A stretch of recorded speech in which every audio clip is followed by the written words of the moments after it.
friends, it's me, Pastor Doug, with another word of encouragement for the day, for today, Friday, June 11th. And today's word comes out of the book of 1 Samuel chapter 1, verses 12 through 16. And in it, we continue our exploration of the biblical idea of lament. And in today's passage, we're going to be introduced to two primary people, Hannah and Eli. Let me give you the quick backstory. At the beginning of 1 Samuel chapter 1, we're introduced to a man named Elkanah, and his wife is named Hannah. And up to this point, Hannah has been barren. She has been unable to bear children. And in those days, in that cultural context, that would have been a deep source of distress and disappointment and even social shame for Hannah.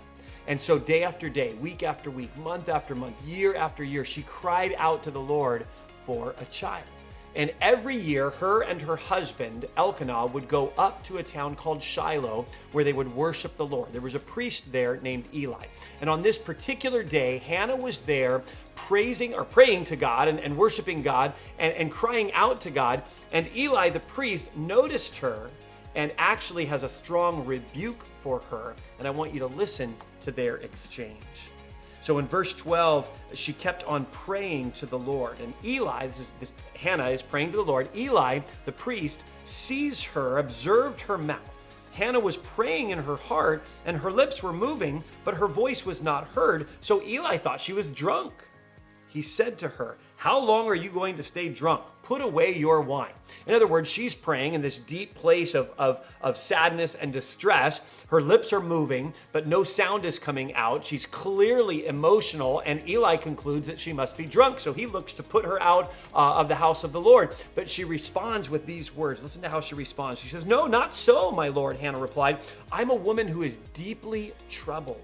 She says, "I have not been drinking wine or beer. I was pouring out my soul to the Lord." She says, "Don't take your servant for a wicked woman. No, I have been praying here out of my great anguish and grief."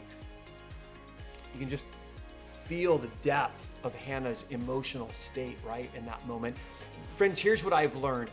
Deep anguish and grief often lead us down one of two paths. One path leads us away from God, and the other path is anguish and grief lead us towards God. And I've seen people go both directions where trauma has happened or crisis has occurred in their life, and it's actually caused people to pull away from God and actually walk away from God. And then other people, I've seen them to respond the opposite way, that deep pain and anguish in their life has actually led them into a greater degree of intimacy with the Lord. Friends, here's my encouragement to you. My encouragement to you is when you, not if you, but when you experience, as Hannah did, deep anguish and grief, when your soul is troubled, my encouragement to you is that you would respond the same way that Hannah responded.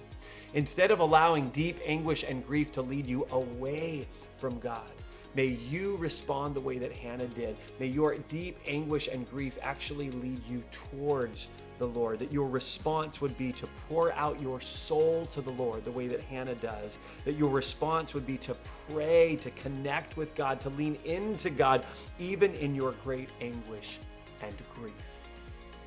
Friends, I hope you have a great weekend. I hope you'll join us on Sunday morning, either in person or on our live stream, and we'll pick these videos back up next week as we continue to explore the biblical idea of lament.